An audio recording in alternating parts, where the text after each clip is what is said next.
अस्सलाम वालेकुम रहमतुल्लाहि व बरकातुहू। अच्छा, तो अब हम लोग पढ़ेंगे यूनिटी सिस्टम के बारे में। तो यूनिटी सिस्टम का पहला सवाल है कि four differences between the proximal and distant convoluted tubule. तो ये तो हमारे पास ना चार डिफरेंसेस जैसे यहाँ पे छः लिखे हैं, लेकिन चार तो हम लोग देख के बता सकते हैं। सबसे पहले तो हमारे पास ना इसका डायमीटर लार्ज होता है, इसका डायमीटर स्मॉलर होता है। इसकी एपिथेलियम जो है ना, इसके अंदर ब्रश वाटर होता है, इसकी तो एपिथेलियम में मिलाया होता है। ये याद करने वाली। बाकी हमने देखना है कि सबसे पहले तो ये कि हमारे पास जो प्रॉक्सिमल कन्वोल्यूटेड ट्यूब्यूल है वो बोमेंस कैप्सूल को नेफ्रॉनिक लूप के साथ यानी लूप ऑफ हेनले के साथ जोड़ती है, और ये हमारे पास कनेक्ट करती है नेफ्रॉनिक लूप को कनेक्टिंग के साथ। ये पहला सवाल हो गया। दूसरा हमारे पास हो गया कि हमारे पास ये जो होती है ना, ये ज़्यादा हमारे पास लॉन्गर होती है, और ये हमारे पास कम इसका जो लिमिट होता है वो हमारे पास कम उसको होता है, मतलब कम नैरो होता है। इसके बाद हमारे पास देखें तो हमारे पास इसके बाद हमारे पास ना इसके जो हमारे पास ये हमारे पास ज़्यादा चीज़ें ऑब्जॉर्व करती है, रेगुलेशन ऑफ सॉल्ट वाटर और potassium phosphate organic solutes and citrate content. और इसके अंदर हमारे पास सिर्फ और सिर्फ हमारे पास आयनिक बैलेंस होता है, लाइक पोटेशियम और कैल्शियम, पोटेशियम सोडियम कैल्शियम का, और साथ हमारे पास पीएच मेंटेन होता है और वाटर का अपटेक होता है। तो हमारे पास इसके अलावा हमारे पास देखें तो ये हमारे पास रह गया था, ये स्टार शेप होती है और ये हमारे पास होती है परफेक्टली राउंडेड होती है। तो ये हमारे पास हो गया प्रॉक्सिमल, बहुत आसान है। इसके बाद हमारे पास आगे देखें तो आगे हम देखें तो हमारे पास होता है draw and label the picture of नहीं ट्रांसलेशन रिलेटेड। तो ये हमारे पास हिस्टोलॉजी नोटिस है। इसके बाद हमारे पास है कि 2 points of difference between the transaction of vast difference and ureter. ये हमारे पास यूनिट सिस्टम में भी आया है और ये बहुत बार सवाल रिपीट हुआ है, तो ये बहुत आसान है। वास्ट डिफरेंस के अंदर हमारे पास होता है सूडो स्टैटिफाइड कलमनर एपिथेलियम, और यूरेटर के अंदर हमारे पास होती है ट्रांजिशनल एपिथेलियम। ठीक हो गया, euro epithelium is a type of transitional epithelium. दूसरा हमारे पास ये था कि इसके अंदर जो हमारे पास क्योंकि जो सूडो स्टैटिफाइड कलमनर एपिथेलियम जो इसके कलमनर सेल्स हैं उसके अंदर हमारे पास स्टीरोसीलिया होता है। जब इसके अंदर कलमनर सेल्स ही नहीं होते उसके अंदर स्टीरोसीलिया भी नहीं होगा। तो ये दोनों मेन है। इसके अलावा हमारे पास वास्ट डिफरेंस जो है ना, उसके जो मस्कुलरस लेयर होती है ना, उसके अंदर हमारे पास 3 लेयर्स ऑफ स्मूथ मसल्स होती है जो हमारे पास, जबकि यूरेटर है ना उसके हमारे पास सिर्फ 2 लेयर्स होती हैं थ्रू आउट द एक्सटेंट। लेकिन जो हमारे पास थोड़ा सा लोअर पार्ट होता है ना, जब वो यूरेटर यूनिटी जो ब्लेडर के अंदर जाता है तो हमारे पास यूनिट ब्लेडर की भी एक लेयर आ जाती है, तो फिर हमारे पास वहाँ पे भी 3 लेयर्स हो जाती हैं। लेकिन वैसे generally through out the distance उसकी 2 ही लेयर्स होती है स्मूथ मसल्स की।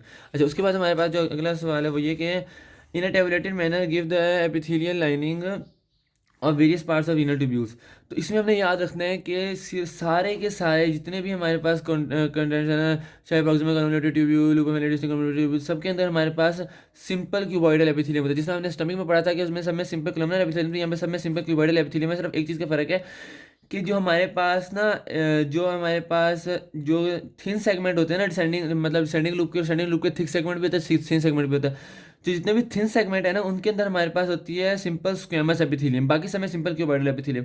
और बोमेंस कैप्सूल में हमारे पास क्या होता है कि हमारे पास simple squamous epithelium becoming simple cuboidal epithelium at proximal convoluted tubule.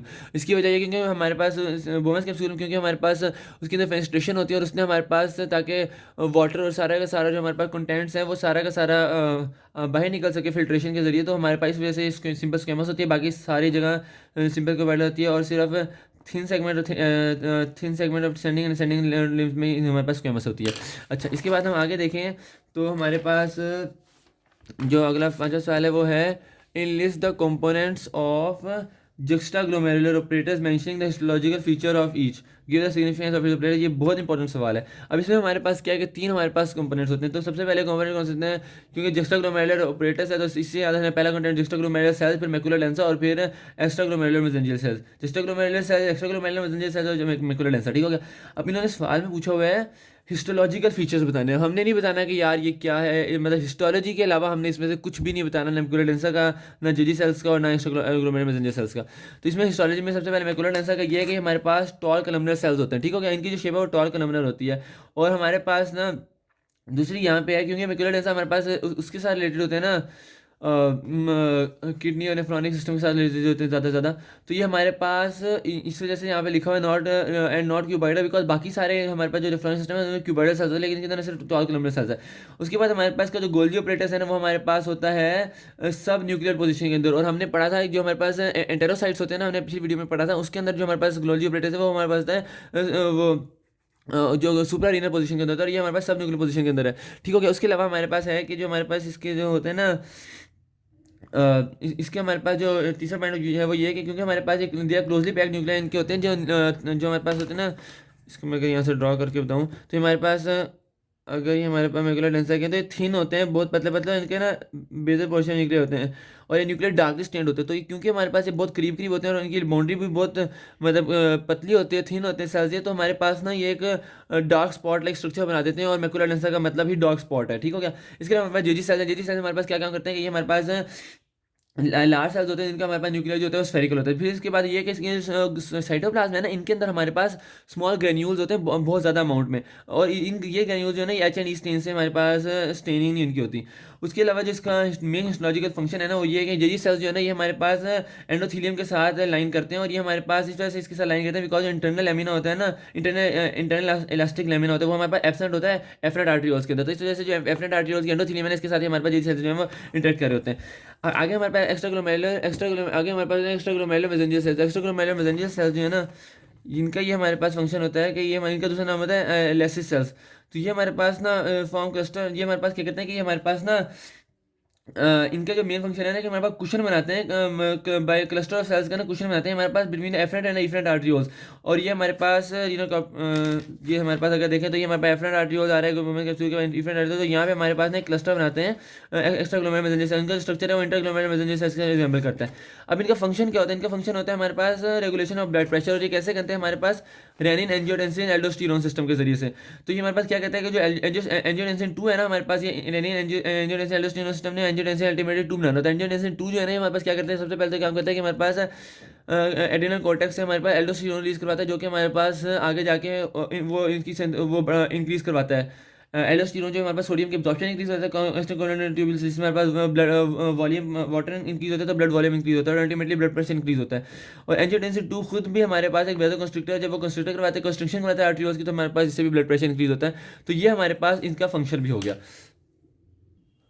अब जो हमारे पास लास्ट हमारे पास क्वेश्चन है वो ये कि right the microscopic structure of the ureter, और इसके लिए striated answer with the level diagram. Level diagram हमने ना हिस्टोलॉजी नोटबुक वाली बनानी है, तो इसको तो नहीं लिख रहे। अब माइक्रोस्कोपिक स्ट्रक्चर ऑफ यूरेटर, इसका मतलब हमने सिर्फ इसकी हिस्टोलॉजी वाला स्ट्रक्चर बनाना है, और उसमें हम लोग ये नहीं करते कि इतनी लेंस ये वो इस तरह की चीज़ें नहीं बतानी होती, सिर्फ हिस्टोलॉजिकल स्ट्रक्चर बताना होता है। उसमें हमारे पास क्या है कि हमारे पास the walls of each ureter compose of 3 course. इसके हमारे पास 3 कोर्स होते हैं। तो सबसे पहला हमारे पास होता है म्यूकोसा, तीसरा हमारे पास मस्कुलरस, और फिर एडवेंटिशिया। तो ये हमारे पास जो है ना ये 3 हमारे पास कोर्स होते हैं। अब हमारे पास सबसे पहले जो सबसे अंदर जो होता है ना वो मस्कुलस होता है, तो इसको हमने देखना है, तो हमारे पास इसमें सिर है स्टार शेप्ड ल्यूमन, ठीक हो गया। दूसरी हमारे पास बात ये है कि इसकी जो ट्रांजिशनल एपिथेलियम है consist of 3 to 5 layers of cells beneath the epithelium is present lamina propria. अब ये हमने सबको पता है, सबसे पहले हमारे पास है कि ना एक हमारे पास ल्यूमिन है, ठीक हो गया। ल्यूमिन के अंदर ना हमारे पास जो ल्यूमिन है वो म्यूकोसा से बना होता है, वो स्टार शेप्ड है। उसके बाद हमारे पास बताया हुआ है कि उसकी जो हमारे पास ट्रांजिशन एपिथेलियम है ना ल्यूमिन की, वो हमारे पास 3 to 5 सेल लेयर है, ठीक हो गया। उसके बाद हमारे पास बताया कि उसके नीचे हमारे पास लेमिना प्रोप्रिया होता है, और लेमिना प्रोप्रिया के अंदर हमारे पास वो किससे बना होता है, हमारे पास बना होता है dense irregular fibroelastic connective tissue से। तो ये हमारे पास रटे वाली चीज़ में कुछ भी अवेलेबल है। उसके बाद मस्कुलर इंपॉर्टेंट है कि हमारे पास इसमें ना 2 लेयर्स होती है हमारे पास, मैंने पहले बताया था कौन कौन सी होती है। हमारे पास सर्कुलर मसल होती है, लॉन्गिट्यूड, तो पहले हमारे पास होती है लॉन्गिट्यूडनल, फिर हमारे पास के ऊपर होती है सर्कुलर लेयर। और जो हमारे पास लोअर पार्ट होता है हमारे पास यूरेटर है ना, उसके अंदर हमारे पास एक और लेयर आती है जो कि हमारे पास होती है लॉन्गिट्यूडनल होती है, वो भी हमारे पास। और ये तब होता है जब हमारे पास ये यूरिनरी ब्लैडर के अंदर जाता है। बाहर हमारे पास होता है एडवेंटिशिया। एडवेंटिशिया हमारे पास आउटर मोस्ट लेयर होती है, और ये हमारे पास इसमें भी क्या कुछ भी नहीं है कि हमारे पास इसके अंदर लूज कनेक्टिव टिश्यू होता है, जिसके अंदर हमारे पास जो हमारे पास ब्लड वेसल्स है, लिम्फेटिक्स हैं, और वो हमारे पास नर्व फाइबर्स हैं, वो हमारे पास होते हैं। और हमने पढ़ा है, ये पहले पढ़ चुके हैं एनाटॉमी के अंदर एबी में, कि हमारे पास जो ब्लड वेसल्स होते हैं जो यूरेटर को जाते हैं, तो हमारे पास अगर यूरेटर है तो ये यूँ आके ऊपर नीचे चल जाती हैं हर एक वेसल्स, ताकि एनास्टोमोसिस बना लें। तो ये हमारे पास जो है ना ये हमारे पास इसमें से इसका लास्ट क्वेश्चन भी हो गया।